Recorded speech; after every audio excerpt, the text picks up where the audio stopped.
Good evening, everyone. This is Wayne, and this is the video version of the trade report for Wednesday, May 2nd, 2018. Well, the markets were pretty quiet until the Fed announcement, and then the markets made a big move to the downside. Stay tuned to find out more.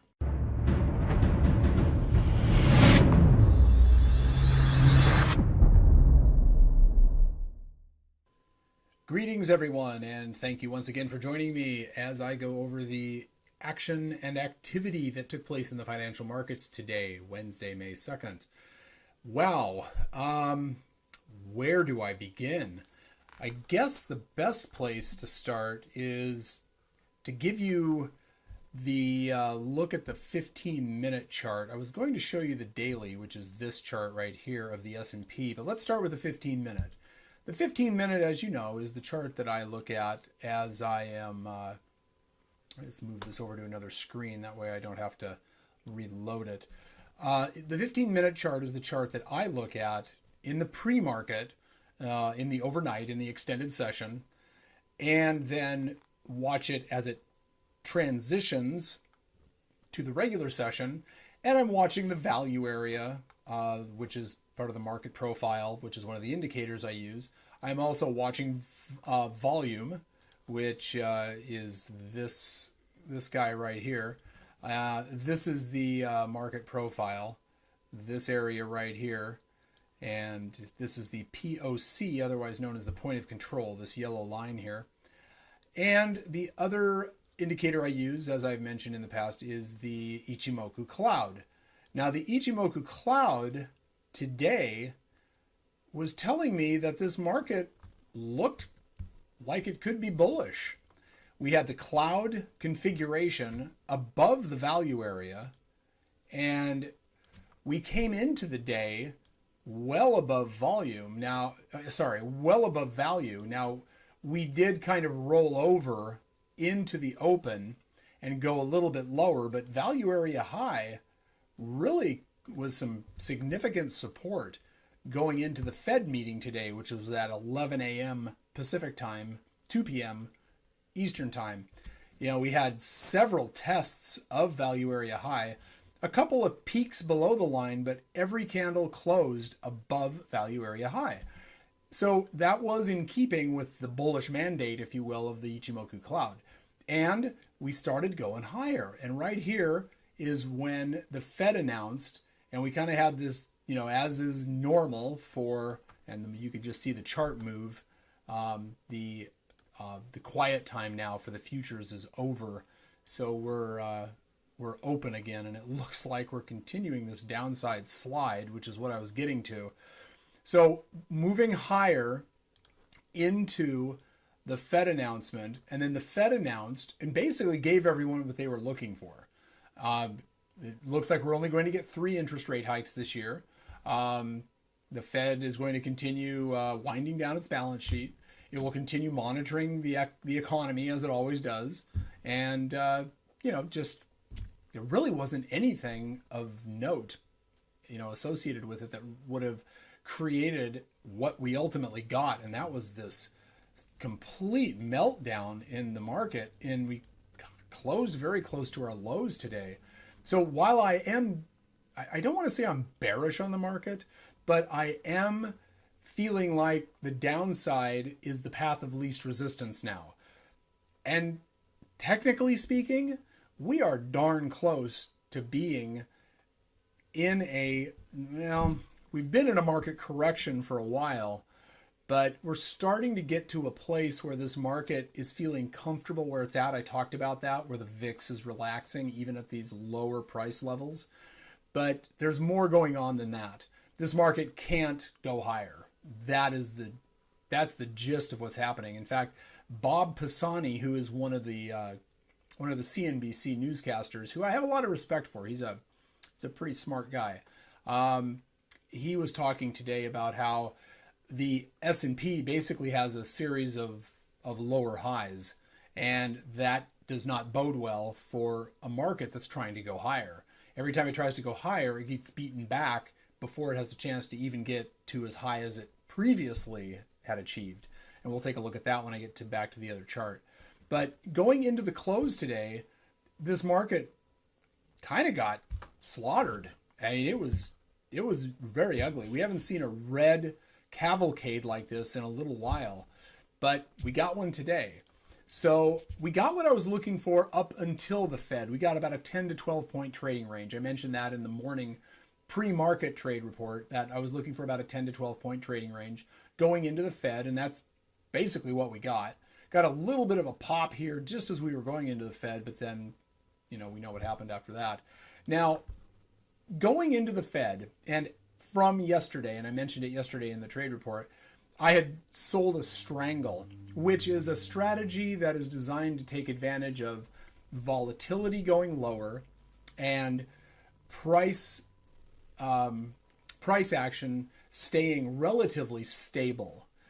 And the trade benefits or becomes profitable as a result of the passage of time and the lowering of volatility.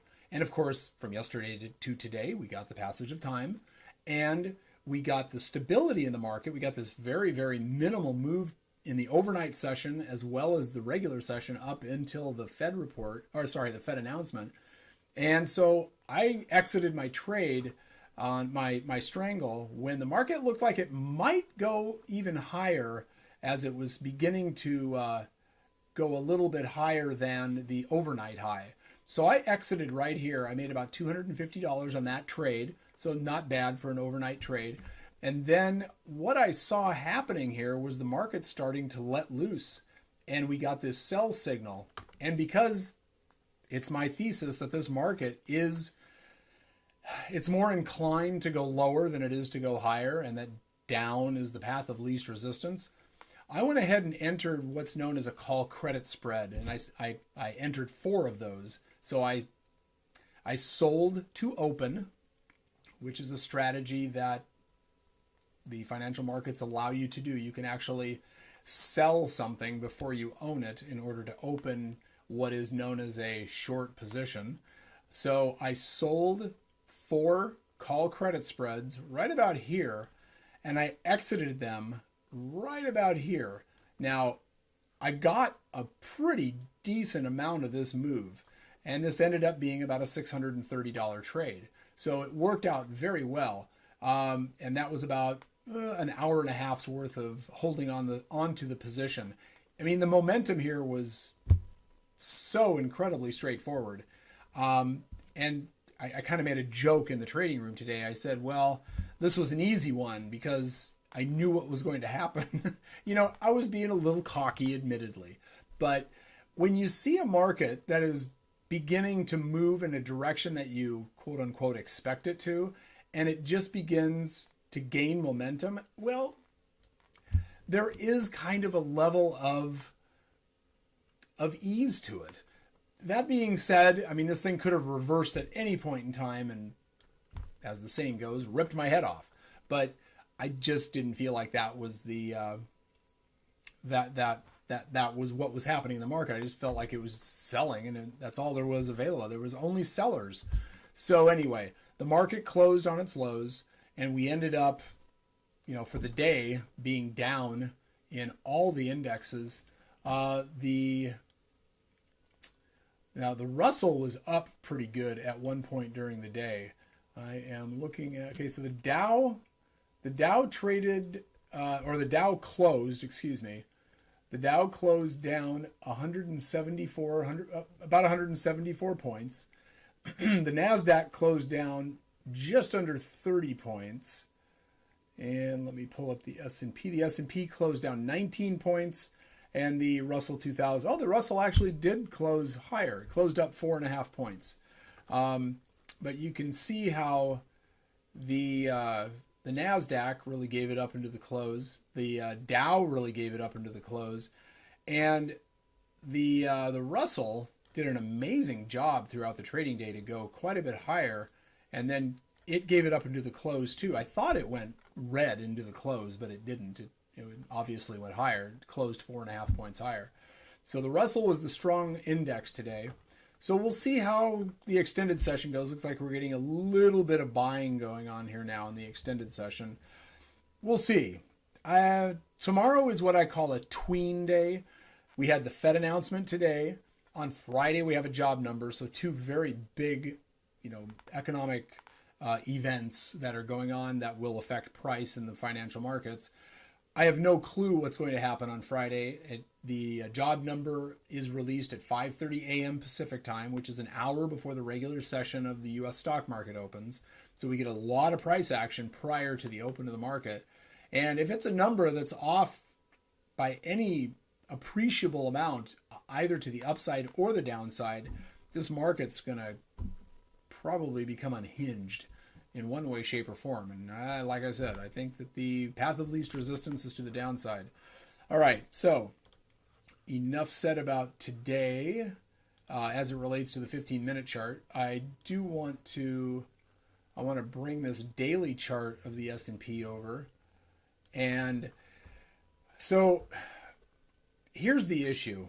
We've got this 200-day moving average, which is a significant technical level for the stock market. And we're kind of in trouble here. The market's moving lower.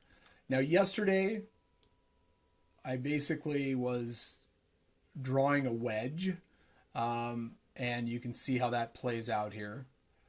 This is not exactly, ideally what I'd do is I'd hit the top of this, but I'm just going to make it from the top of this one, just because I think that's a little bit more in keeping with what's more accurate here. And we'll take an eraser to this because you can see the 200-day moving average, and you can also see how price is pretty much using that as a touch point. And we will take the February low and then the attempt at the February low, and we'll draw a line here. So we'll just come up and meet that. All right, so we definitely have a descending wedge.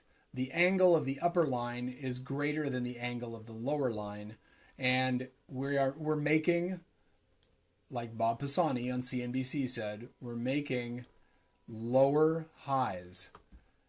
Every time we try to go higher, we're making lower highs. Now, that is bearish. That is an indication that this market just does not have what it needs to go higher. Now, it is finding support at this 200-day moving average, but like I said, we're starting to look a little bit weak. We're starting to look like we're in trouble. I think the first step is to retest this low here, which is approximately 26.15. And after that, the next level is the previous attempt at testing the February low, which comes in at about 25.25. And actually, let me give you that exact number. The low on April 2nd was 25.53.80. Really? 25.53.80 was the low. That doesn't... Okay. Fair enough.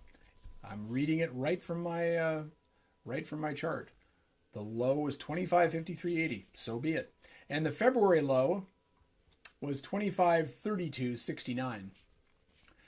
I really think that given the current condition of the market, the energy in this market, what I'm seeing happening with price action, again, I'm going to repeat myself, the fact that we've got, for all intents and purposes, world peace at hand, with the Koreas shaking hand for the first time in a long time, and earnings are just absolutely through the roof, and yet this market can't go higher. Path of least resistance is down, folks. So that is what I'm looking at, and what I'm looking for is, at this point, continued downside. I would welcome some upside movement, but I really believe that we are going to continue going lower. The writing is on the wall. It just has that feel, that energy. It's giving us all the signs, and we're getting follow through. Today's price action is evidence of that. So looking over my watch list, the only thing, Apple had a great day after earnings last night. It let me see how far it actually closed up. It closed up $7.47. Amazon had a rough day, down $12.58. Let's take a look at Amazon real quick here. I want to look at Amazon because Amazon had a gap that needed to be filled, and that gap fill was a piece of the puzzle that I am currently in a position for, and I'm looking and waiting for my chart to. I should have left my chart open so it would I could just move it over. For whatever reason, it is remaining a little on the stuck side here. I'm not even sure if I'm recording. I don't think I am. Hello. Wow. I'm not sure exactly what just happened, but I just had a little bit of a hiccup there. Anyway, Amazon closed down $12.58 today. You can see where it's being held up by this 100% symmetry support, symmetry resistance, and it's also being paired up with this 786. So we've got a cluster here that is keeping price afloat, but I still think it has the very real potential of filling this gap, which is at 1529.42, and it closed today at 1569.58. So it could go down another 40 points based on the emphasis in this market. And like I said, Apple closed up $7.47. Let's see if I can get that to load up here. There's Apple. Apple, big old pop to the upside. Not close to an all-time high, but really looks nice. Whether or not it holds is another story, but we'll see. I'm not in a position where I'm feeling like anything is safe from getting sold. And speaking of getting sold, let's see. I'm going to have to type it in apparently. Tesla reported earnings tonight after the close, and I just want to see what it's doing. Last time I looked, it was lower, and I'm going to have to get the 15-minute chart here. Oops, let's just get that 15-minute chart up here. Have a little bit of a lag here. Oh my, looks like Tesla's got some issues. Okay, yeah, it was trading down a little bit, but whoa, it's trading down a lot now. So it closed at, what was the closing price on Tesla? Tesla's closing price was $301.22. It's currently at $286, so it's about $15 lower, which constitutes about a 5% move to the downside. So Tesla's getting hit real hard here. So I think the earnings call may be presenting a little bit of a challenge to Tesla. So anyway, another one bites the dust, as they say. So with that, I am going to make a second video here, and that second video is going to be on the subject that I talked about yesterday, and that is opening up a strangle trade, and that will, I hesitate to say it will accompany this video, but it will be recorded separately from this video, and I will be posting it today. It'll be a much shorter video, and it'll be very focused.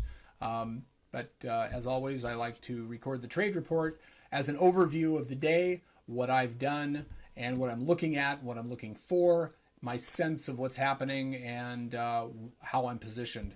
And as it relates to that, how I'm positioned, I'm definitely favoring the downside here. And in fact, the day trade I did today, which is not the rule but the exception, as you recall. I don't really fancy myself a day trader, but the opportunity availed itself, and there was no reason not to get involved, so I did. Anyway, I just feel like we're heading south. We're once again in the test the February lows mode.